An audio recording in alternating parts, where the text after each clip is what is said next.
where the mass emergence of Brood X is occurring.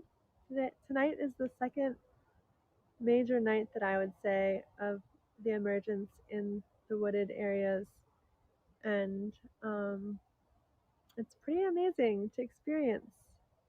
Sorry for the dramatic lighting.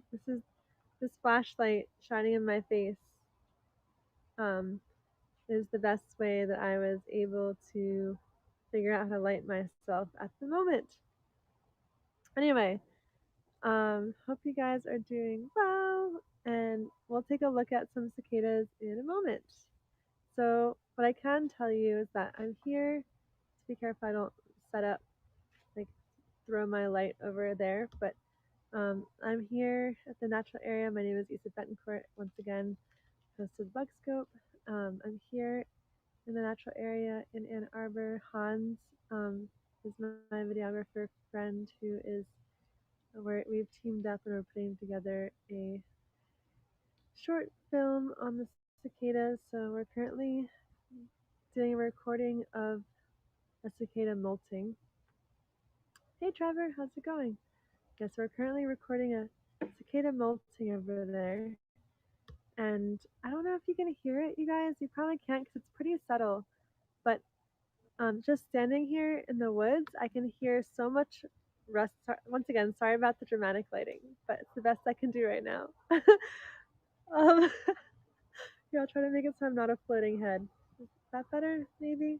Anyway, um, here in the woods, you can hear the rustling of so much rustling in the leaves of the periodical cicadas moving through the leaves towards big trees, which then they crawl up and they find a comfy position to molt.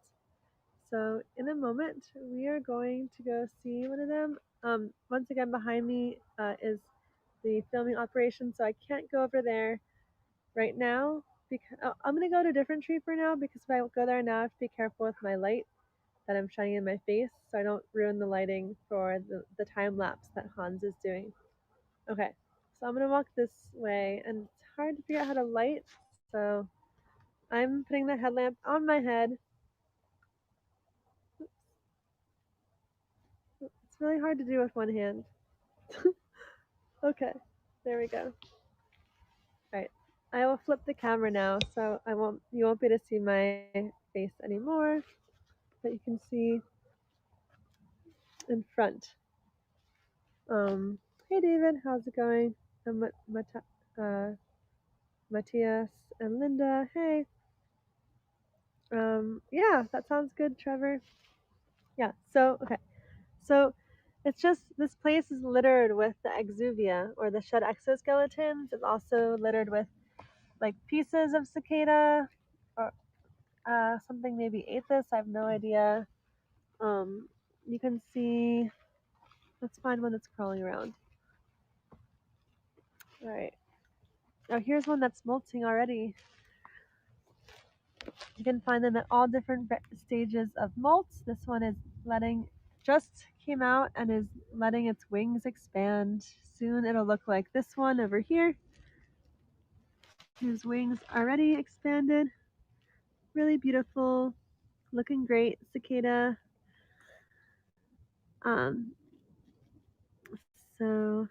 So these are the periodical cicadas. Hello, the King Ghost. How are you? Hello over on Twitch. I'm broadcasting from Haps. Make sure you follow. Hey, Christian, how's it going? Yeah, so here's this one. You can see it resting on its shed exoskeleton. Those white stringy things that we see on it, like right, that white stringy thing right there, that's its tracheal tube, which goes in kind of inside out as it molts. And right now it's just resting. It has its front legs hanging on its shed exoskeleton or the exuvia, and it's just waiting. It's waiting for itself to dry enough so it's not as fragile. It's literally airing itself out to dry. Not really airing itself out, but it's just letting the processes occur that help it harden so that it is ready to go off into the world once the sun rises. They do this whole process under the mask of darkness. Erasmus says, I'm guessing we aren't getting them in Orlando, Florida. Um, I don't think you have them in Orlando, Florida, unfortunately. It is so amazing, Christian. It's really awesome.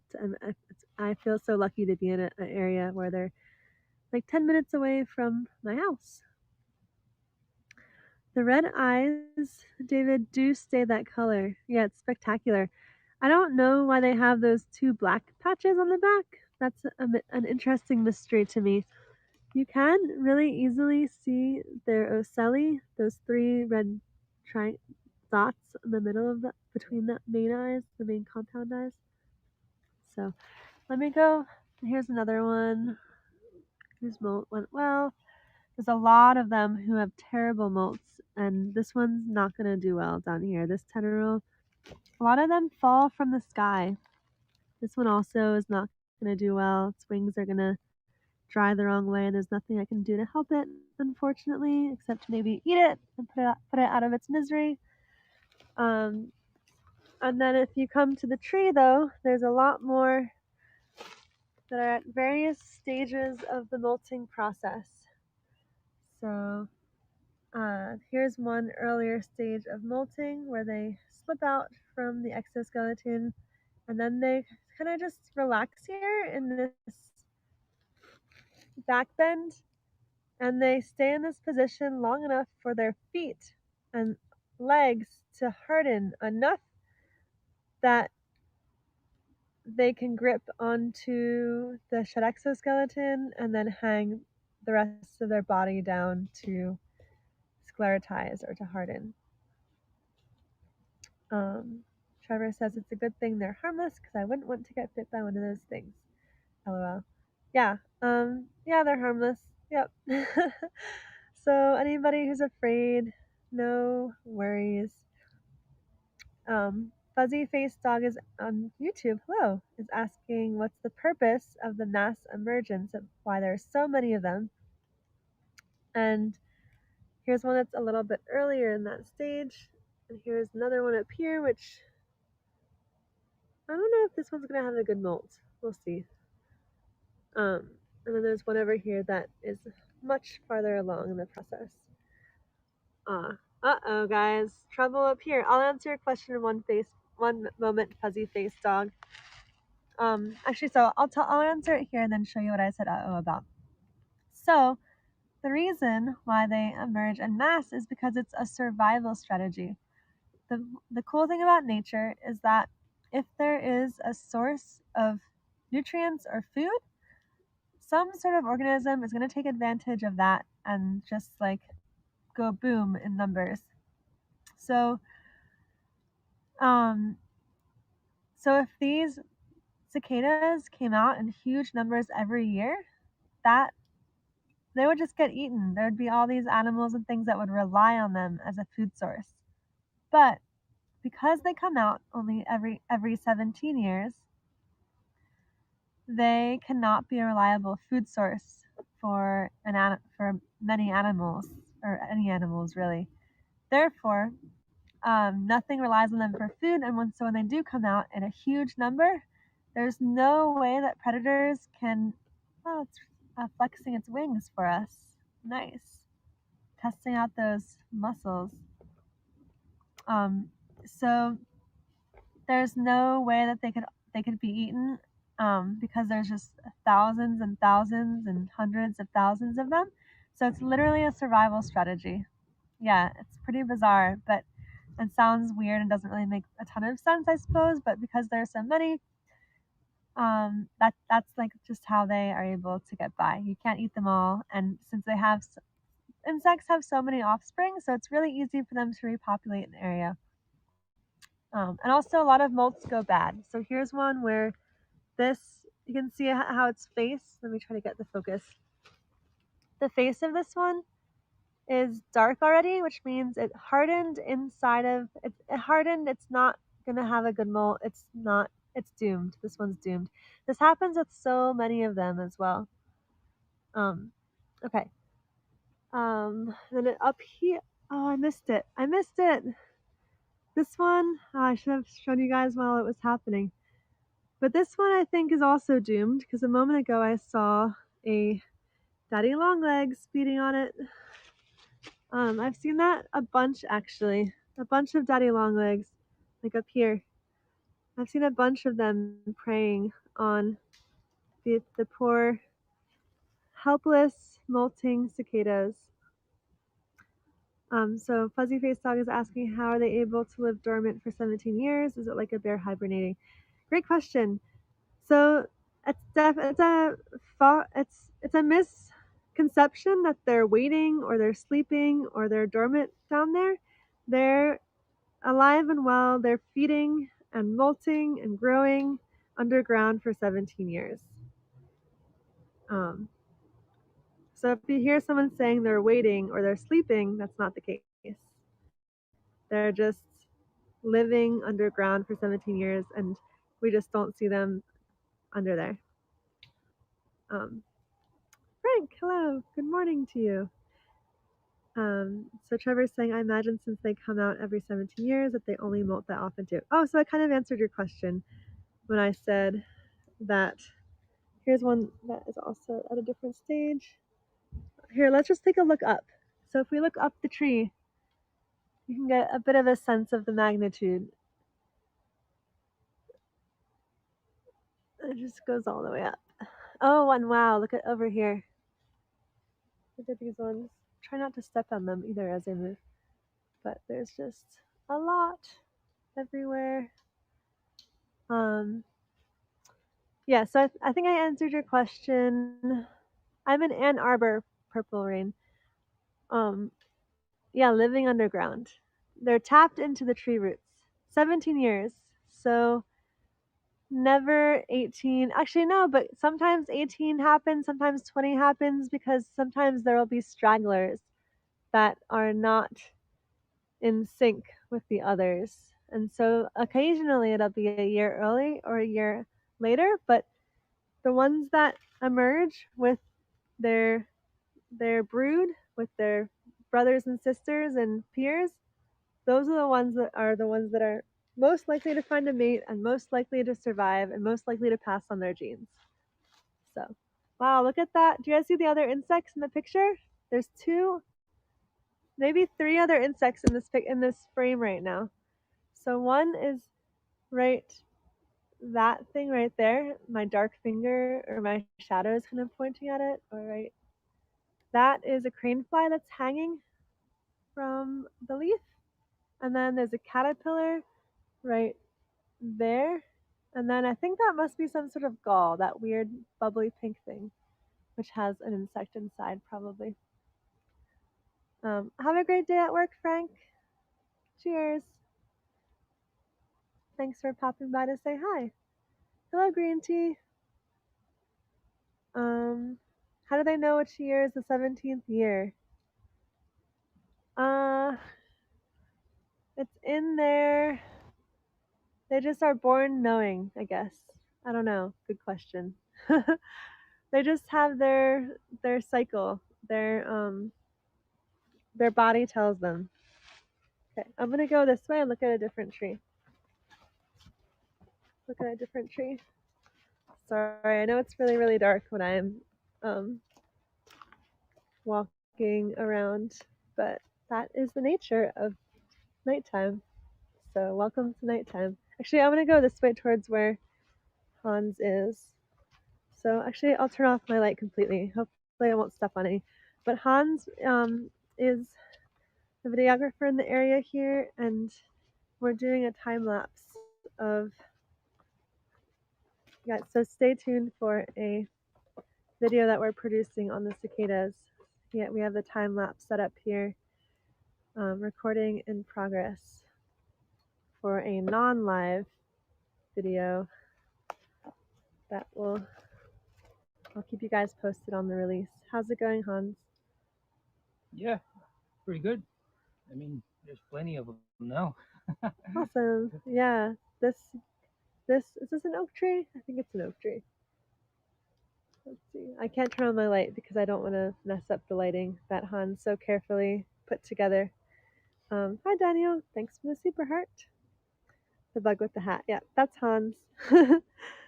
um, It's so otherwise they keep falling in my neck because they're falling down. So it's not yeah. supposed to look cool. The hat is strategic planning, but despite his strategic planning for keeping them from falling down his shirt, because a bunch do fall down for whatever reason, um, he Hans found one in his armpit earlier tonight. That's the latest. But yeah, if you look at the base of the tree, there are just so many cicadas and shells and just like it's just very chaotic. It's just a lot going on. It's happening. So, my little cicada friend, put you over here. All right. I want to show you guys this other tree too. Where was that tree where we just looked up and there were so many? I think they all, I don't know. I'm just going to walk this way. So, here's another one. This one had a good molt, so yay. Thanks, Rita. Um, oh, thanks for the WoW award, Erasmo. Georgia, hi. Hi, Mark. Oh, hi, Mark. How's it going? Yeah, if you guys have any more questions, let me know. Rich, oh, great question, Rich. Rich is asking, why don't we hear them? And the answer to that is, sorry, I'm looking for more to show you guys. Here, I'll walk this way, and we can look up this tree. So I hear them walking across the ground, but I don't hear, let's get this in focus, but I don't hear, like, singing because they sing during the daytime. They are day active insects, not night active. It's just during the night that they come out to molt because they're doing it under the cover of darkness. They're doing it when it's not too hot out, so the sun isn't really shining. It's probably a little cooler. There's probably less things to eat them, even though predator satiation is part of their strategy. Um, what's going on down here? Is that just a bunch of ants? Interesting. Hi, ants. And some cicada, too.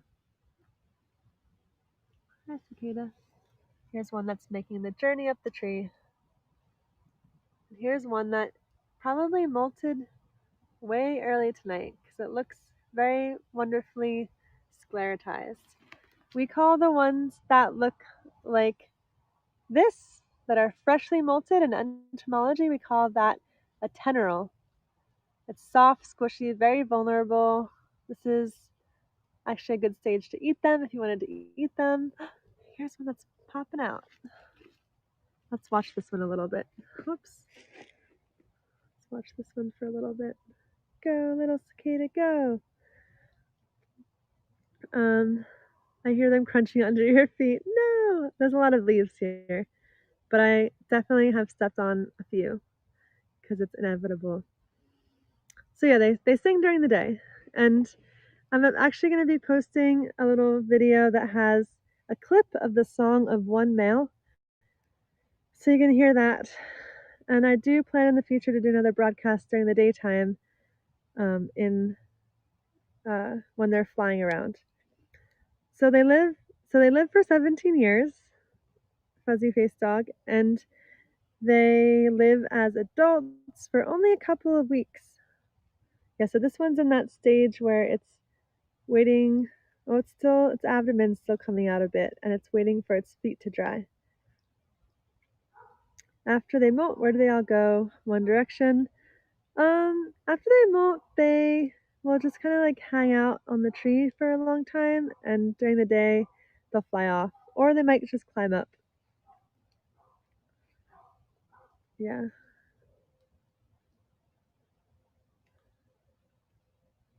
Did Hans study bugs? Hans, I think, studied film in college back in the day. Hans, you have a question. Somebody asked, Green Tea asked if you studied bugs in college. Well, me? Yep. No, no, I did not. Yeah. Journalism. You studied journalism. Mm-hmm. Yep. Yeah. Yeah, so this is the big party after 17 years. They're all getting out of their everyday wear into their best outfits as adults, winged adults. You can see how shriveled up the wings are when they first come out. It looks like pretty pitiful, I guess. And then they just somehow magically, it's just hard to even imagine how, hard to see how it even happens, but they just inflate them into the beautiful, like, vein, just beautiful veins all over the wings, and pale and so delicate, and then it turns sort of orangey, the veins, and then they take to the sky during the daytime. What's up? Oh, am I messing up the light? Oh, you're going back. Okay. Okay. Let's go like this. Your headlamp. You're in the shot now, so your headlamp is. Oh, should I go away then? What? Yeah. Okay. All right. I need to move somewhere else because I'm in the shot. Sorry, Hans. Thanks for letting me know. Sometimes you guys, they molt. Am I still in the shot? Oh, okay, good. Oops, sorry. Sometimes they molt on each other, and also sometimes they knock each other down. So it is very messy around here. And um, oh, oh, here's one that had just finished. It just flipped. It just flipped. I'm trying to get it in focus. Sorry. There we go. Almost.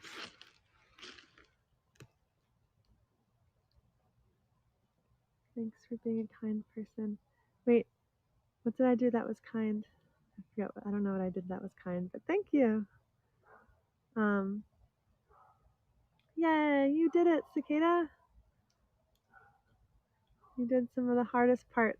I think most of the ones that have a bad molt either get stuck still with their body inside mostly and just the back part is exposed, or they fall down when they're in this stage to the ground and just get stuck.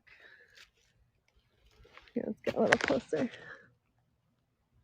So their eyes are so beautiful. There's the redness. The red is just such a vibrant, cool red. Yeah, let me see if I can. Why are they molting? So the molting allows them to get their wings because if they were born with wings, that just would not work well since they live underground for so long. The wings would get torn up, they'd break, and so the amazing thing about bugs is they go through. Insects have exoskeletons, and when they molt, it's like an opportunity for them to change forms and many insects will be different colors and have different patterns from one molt to the next or one instar to the next. And then, thanks for the super heart, Georgia. I'm glad you made it to Indiana safely. Um, and what's it called? And then it also allows them to, over time, slowly develop wings, which then as adults, they can fly up and away. And it helps them to find new places, to start populations, new habitats, which is really a great thing for survival of species. Helps really, helps you move around or escape. Yeah, pretend that says the Haps Bug Award. Thanks, Haps Bug Award. Oh yeah, Hug the Bug Award. Yeah. So yeah, I think even as I've been talking just now, the wings have expanded. I don't know how patient everybody is when it comes to waiting and watching the wings expand, but this part does take a while, and the process overall takes about 2 hours, I'll say, but then even longer for them to harden after their teneral. So once again, when they first molt, they're called tenerals. Kelvin says, "Hey, I'm about 60 miles east of you, Isabel, and have not seen any yet. So check the historic maps to see if you are in an area that has them. So I don't have any around the block where I live. I don't have any around the block where I live, but I had to travel like 10 minutes away, not too far away. I'm lucky in that matter to find the magic cicadas. So do check to see. You can also check iNaturalist.org. Go on there, type in magic cicada, that's the genus, or look up periodical cicada, perhaps. But magic cicada should do the trick. Also on bugguide.net, you can type in magic cicada and get some maps to see, get some information on where people have been seeing cicadas that's closest to you. Also, Cicada Safari is another app you can use to get information on the cicadas. The wings are growing, yay, as it pumps hemolymph through them. They're also getting a little bit more color. What's the need for them to come out of the ground? Uh, Great question. I believe the need for them to leave the ground is that, well, I'm not really sure, like, historically or ancestrally what their life cycle was. So I'll say that coming out of the ground allows them to disperse, and it also allows them a way to find mates. Where when you're underground, there are definitely challenges with finding mates, and also with gene distribution. It's a little harder to move around when you're underground. So, oh look, it's doing some flapping of the wings. And so it can be helpful for finding mates and mixing the gene pool and also finding new habitats. Thanks, Georgia, for sharing that resource.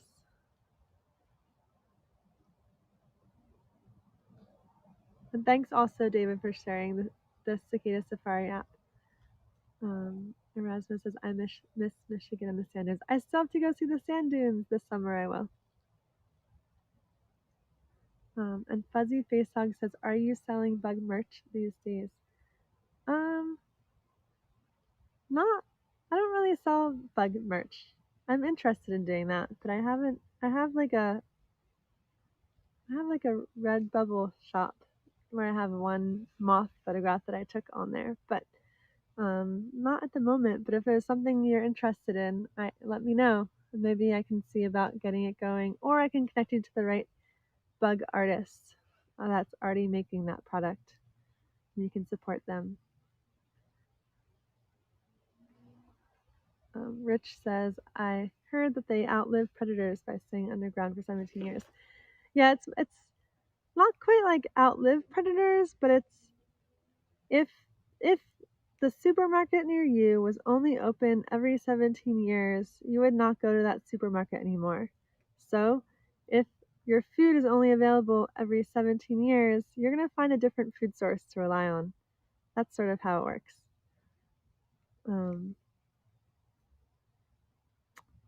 Are you in Ontario, Calvin? Because I do have a friend in Ontario who's an entomologist who found one. And as far as I know, there's not really records of them being in Canada, but it's possibly just because people haven't really looked and recorded them there. So,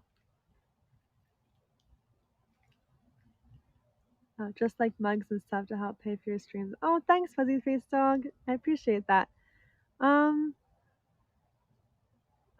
have a Patreon account, and I have a Patreon account, so maybe check that out. Yeah, I appreciate that, especially since I have a big gap coming up, and I'm trying to figure out. Oh no! So things like this happen, you guys. Uh-oh, that's not good. they're probably going to fall down, and then they probably won't have successful molts. Shall I try to intervene? I don't know. I don't know. Let me see. All right. Oh, let go. Okay. Let's see. All right. Hold on. Don't hold on to me. No, I don't want to hold you for an hour. Go back onto the tree. All right. There we go. So now there's hope, hopefully for them. But they're so fragile that this one might already be sort of ruined just from that. So we'll see. Thanks, David. Up here is one that went really, really wrong. Uh-oh, Rich is calling me out for interfering, the journalist interfering with the subject, interfering with nature's course. This one still looks pretty doomed. Looks pretty stressed out. Could I move this? Oh, yeah, because it's not even out of its thing yet. Because the other one came up and molted on top of it. So rude. So rude. Anyway. So you guys can get a sense of how chaotic this is. Thanks, Raz, for the super clap. Clap, clap. But yeah, here's one in case this is stressful. This is stressing me out over here. So we'll take a look at this peaceful, successfully molted, and undisturbed cicada. So, yay. And this one up here, which I don't know what happened, that does not look right either. That does not look right. Nope, it's supposed to be folded over the back, like this. Yeah, just like this. Prime, beautiful example right here. A successful molt. Here's another good example of a successful molt. Good job. Congratulations. This one is, I think, a female too. You can see its tiny little antenna right there. Okay. And then back to our friend. Wow, look at those. Look at those wings.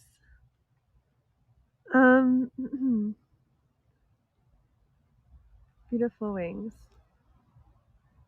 Yeah, good to have you here, David. Thanks for the Get Your Geek On award, Rich. Yeah, that's what's happening here.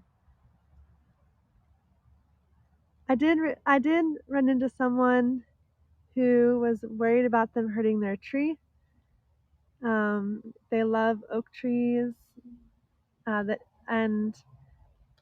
I just kind of told him that if you're concerned, like go ahead and cover your tree so they can't lay eggs in them. But in the long run, it's probably fine. They're not like they don't. I don't know. They're not like a pest. They're also native, so they're well balanced. Did the other one attack him? Maybe. It's hard to know what's going on sometimes with the conflict, the intraspecies conflicts that occur among the cicadas. This one looks like it's not going to have a successful molt either, because this is not turning out too well, not very even. Lots of spiders, of course, on the ground crawling around, but we'd see them anyway.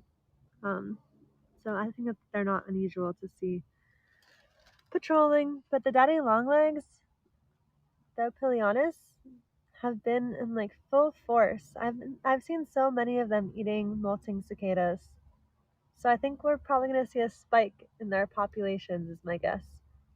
But it won't be sustained. I'm going to say hi, you guys. But the spike, I don't think it's going to be sustained because this food source is not going to be available like this for another 17 years. So, yeah, I'm going to go see how it's going with Hans.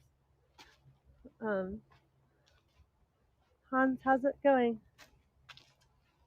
It's going okay, but I don't know if anyone ever done a time lapse, but it's a lot to set up, right? And Yeah. I just had one that looked nice, but it was a bad mold. No. So The curse of the bad Yeah, when it molt. when it broke out of its shell, it sort of injured its body, and then the wings wouldn't inflate. Oh no. So I've moved to its neighbor. Okay, There was one close by.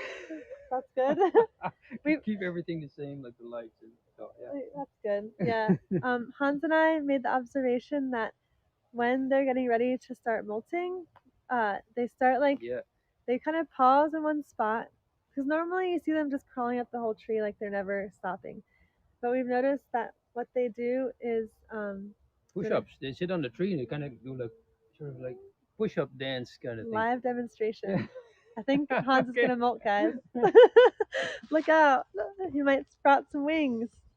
Um, yeah. So they start like doing this weird like wiggly motion in one spot, and then they get really really still, and then you see a little crack on their back and their thorax, and then they start to burst through their old exoskeleton to take their new winged form. It's a beautiful process. Um, Darkness, yes. Yes, now it's a dark and stormy night. Yeah, lighting's a little tricky here, especially when I'm trying to not disturb the lighting on the set over there. Okay, Rich is saying Daddy Longlegs can eat a cicada. This has to be a slow process. So it doesn't eat the whole thing, but it just bites and like eats some of it, which is enough to really mess it up. Do they eat the spotted flies from last year? Asks Fran. I'm not sure what you mean. Not familiar with the spotted flies. And then Rich is saying, I hear each of the three cicada species has its own song. Can you imitate each song? I wish. Wait, what's the one that's here though? It goes like, no, I can't. I have to practice. Stay tuned for a future broadcast where I can make that attempt, but I need some time to practice. Okay. Oops. Um. Oh, thanks for giving the successful molt award to that cicada, David. Thanks, Raz. Okay. Where are we? Reminds me of an old movie. Yeah, it reminds me of like that scene in The Land Before Time when I go like this. Dark and stormy night, just the tooth track and me. Anybody? Anybody know that reference? Okay. Christian says, I'm really puzzled about the 17 years. Is that related to any bio cycle other than the bugs? Oh, so it's, as I mentioned before, it's, oh, like why 17 years? Well, 17 years is a prime number, and the other ones, the other periodical cicadas, emerge also in prime numbers, so 13 and 7. So maybe it's just like really difficult for predators to rely on a food source that emerges on prime numbers. Bamboo also is it's a organism that has the predator satiation and huge gaps between seeding. Uh, so it also has a similar sort of life strategy. Some bamboo take like 60 plus years between when they flower and seed. And so, yeah. Where am I? Okay. Green Tea says last year there was a bad outbreak of spotted flies. Yeah, I'm not familiar with them. I'll have to look them up later. I mean, probably Rich. I don't know. Linda says Harbor Woods, Michigan has had a good cicada population in the past. Looking forward to them. Okay. I'm not. What part of Michigan is that? Yeah. So for anyone wondering, there are cicadas that emerge every year, called the annual cicadas. Those are different. There's many different species of cicadas out there. And as mentioned earlier, there's three 17-year cicada species. I forget the one that's here. I think the one that's here is Magicicada septidecim. I think it's that species, but don't quote me on that. I need to double check.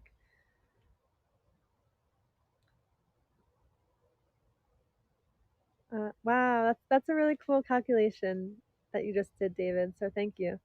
David said 13 times 17 equals 221 years between the time that they both show up. so the 17-year and 13-year cicadas will synchronize, like they'll both pop up at the same time only once every 221 years, which is rather wild. Very cool. East of Detroit. Okay. Okay. Interesting. Cool. I wonder if those are annual cicadas, Linda. I'm not aware of periodical cicadas being reported in areas outside of Ann Arbor in Michigan, but if they are, then I hope someone reports on them because the cicada researchers are really like using the internet, which wasn't as strong of a resource during the last emergences. So it's really cool to be able to have the internet now and iNaturalist and Cicada Safari this time around for recording and like doing we were not able to do to collectively as citizens of the East Coast and Midwest like report the findings of where magic cicadas are. It's a really great thing for keeping track of the populations and getting a better understanding of them. That wasn't here in 2004 when they last were out. Hmm. Rich has says seen this movie before. Be careful out there. Thanks. The nail biter. All right, let's go check on how the time lapse is doing. Change scene. End scene. New scene. Every time I flip the camera, it's dark because of the way. Maybe you can see my screen. Oh yeah, let's go look at the screen. Just be careful where you put your feet. Okay. Don't bump into it. Okay. Here is this on set, and there's the subject doing a graceful back bend into adulthood and the winged form. And then here is what the shoot looks like. This is what the camera sees. And this is a time lapse, Hans? Yep. Time lapse. Cool. So, here we go. Might have a good molt. Any UFO sightings? Not yet. Oh no! Okay, that wasn't ours.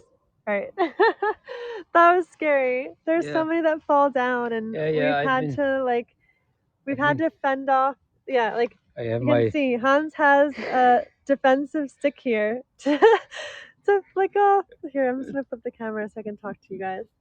So Hans has this defensive stick because there's so many cicadas and they run into each other. Like he's been like pushing away the ones that look like they're gonna walk into the cicada that we are getting a time lapse for, because it already happened earlier where there was a conflict, and so we can't let it happen again because we don't want to be here until the sun rises, basically. Yeah. Oh no, David's making the scary scene happening. Oh, bye, Fuzzy Dog, Face Dog. Thanks for joining. You're welcome. David's saying every 221 years, Cicada Man stalks the woods, preying upon innocent entomologist broadcasters. Ah. Okay. How long does the molting take? It takes about 2 hours, I think, approximately, and then it takes even longer for the cicada to harden to become a full-fledged adult and not just a 10-year-old. Why don't we have cicadas around Allentown, PA yet? So, one thing I can tell you is that trying to figure out what to show. I'm gonna flip the camera again to show you guys the cicadas as I talk. Be careful that my reflection doesn't go into the frame. Okay, I'll go like this. So actually, I'm just gonna go somewhere else because I'm scared about messing something up over here. So, oops, off we go. Off we go into the woods. Maybe we can go look at this log. Let's say hi to this tenorol. Hello. 17-year-old 17-year-old insect. Wait, focus. There we go. Okay. Wait, but now one moment. I have to do some more adjusting. Ah! Alright, time out everybody. Alright, time in. Alright. Yes, may you have a good molt, little cicada. Thank you, Kim, for that prayer. Okay, Kurt says, why don't we have cicadas around Allentown, PA yet? You might. They might be in the area, maybe just not where you have looked. What's going on over here? Just someone's excavating over here. I saw that moving a moment ago, but then the movement stopped. Little hole there. Anyway.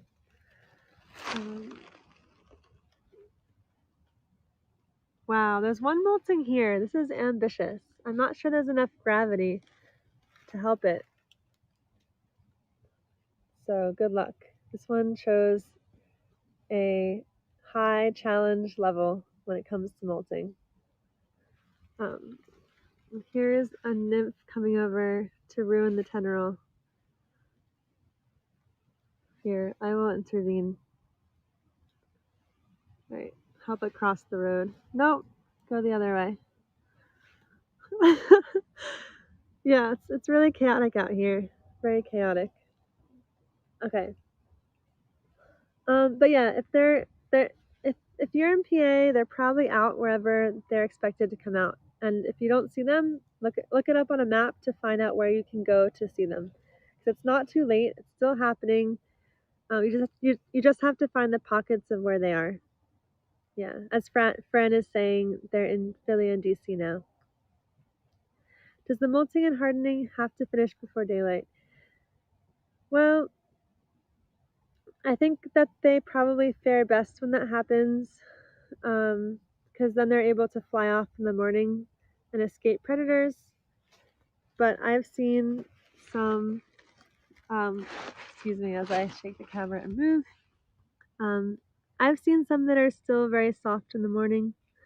Once again, it's strength in numbers for them and their strategy. So here on this one, you can see its future wings right there, those little wing pads.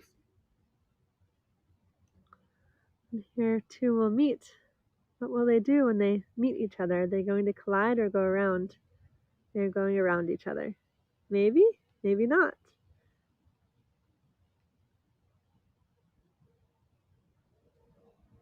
Traffic. You can see their front legs really built for digging in and holding on tight, which is very important for holding on to the roots they eat and also for digging out of the ground and also for climbing up a tree. Kind of reminds me of ice climbing when they climb up trees. And then also for getting a good grip so that when they molt and the tendrils come out, they don't fall off the tree. Who was the first group of people to figure out that math? The math of of how often they're out, you mean?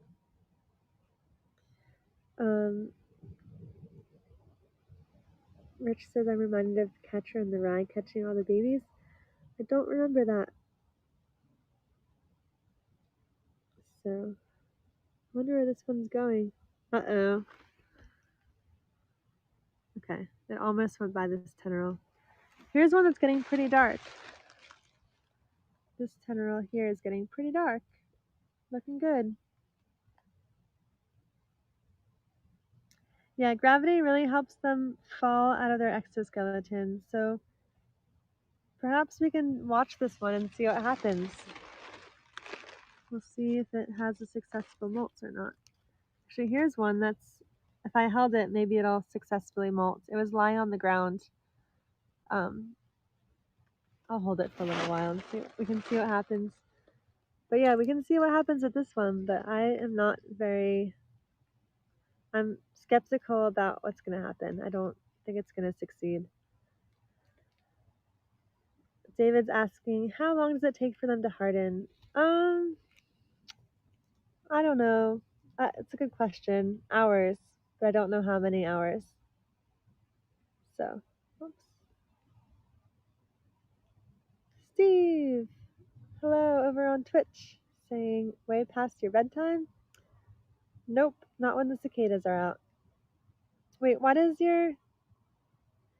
For whatever reason, welcome to Blue. Your messages are showing up and then going away on here. But we are doing a time lapse. We are. Hi, Rafa. Thanks. Hello. Hello to you too. Lifespan is 17 years. Unless they are a straggler, it's been recorded that there's been a straggler recorded to have come out at 22 years, which is pretty old. Pretty old.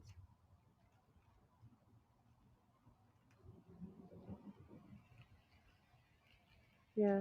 Oh, interesting. Yeah. So technically, as Welcome to Blue said, they maybe don't hit 17 years because this is like this like they emerge when they're about to be 17. And then like unless you maybe count the eggs being laid and them being in egg form, then maybe it's 17, but otherwise maybe you could say their lifespan is like just short. It's like 2 weeks or 3 weeks. I don't know how long they stay in egg form. Um, it's probably a couple weeks short of being officially 17 years. Oh, now your comments are staying, Steve, so yay. Do you know if you can determine them as nymphs, as a male or a female? I think probably yes, based on the size of their abdomen, but I also don't really know for sure. Also, as an update, the one that I'm holding, which I found sideways on the ground, is, whoops, how come my hand just looks like a shadow? Oh, because it's not actually in the frame yet. Whoops. Is kind of molting successfully. Since I'm holding it. No, it's kind of lopsided. I think it's not going to be successful. Oh, I don't think this one's going to make it. Oh well. Pull it out a little bit. I don't know. I don't know. There's many that don't make it. It's sad. Yeah, this one I think is not going to make it because it won't have gravity. Oops. Can you guys hear the rustling of the leaves? Because I can hear so many scratching as they walk across the leaves. Oh, sorry. I keep on moving my headlamp and forgetting that I need to shine it on here.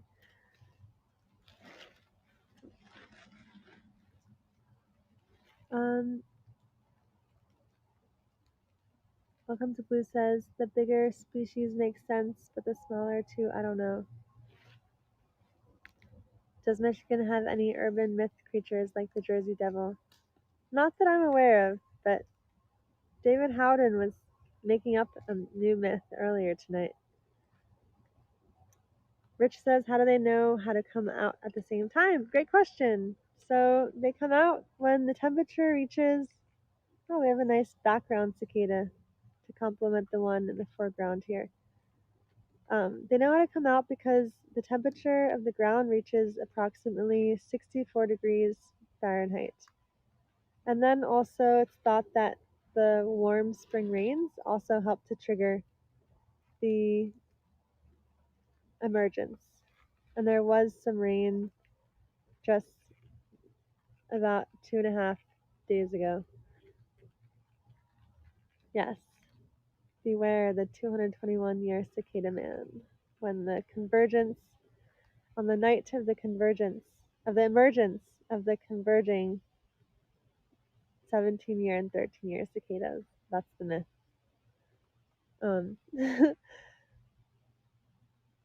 Yeah, so one thing that was really interesting for me, especially up in Michigan and Hans, as we were trying to figure out when they'd be emerging, is that the cicadas that were on the edges of the forest emerged first, which makes sense, I suppose, because the ground that doesn't have canopy covering it is probably going to warm up faster.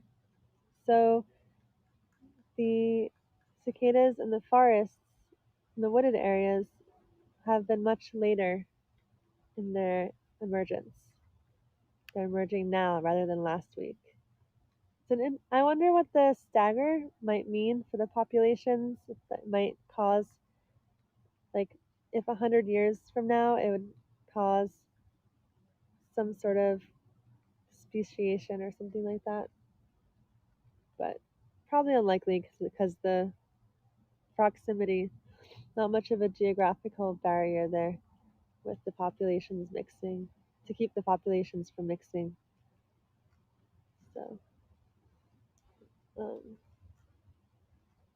yeah. Scratch, scratch, scratch. I don't know if you guys can hear it. Here's a scratchy one down here trying to climb up a leaf. To no avail. Lots of wandering and attempts to wander happening in the woods here. There are some really scratchy ones. Someone's really scratching over here. These ones are very scratchy on the leaves. That one especially. All right, nice poison ivy over there too. Yay! All right, I think I'm going to wrap up this broadcast. But thanks, guys, for joining me in the woods, and Hans too, as we sit and wait for the cicadas to emerge. And Molt, thanks for the Stay Safe award. I'll need it to stay safe from the 221-year cicada man. Yes, Issa, after dark. Wahaha. Alright, thanks, Kim. Take care. Bye, Luke. Take care. Thanks, Rich, for your questions, everything. And interesting, Rich. I've not heard that one. Oh, my just in time. My battery of my phone is getting low, so cool. All right, take care, everyone. Catch you later. Thanks for joining today. This is Issa, your host of the Bug Scope. Oh, perfect. The Night Owl Award. Thanks, Fran. All right, bye. Wait, how do I turn this off? I guess it's going dark. The screen's going dark. Scene, cut. Okay.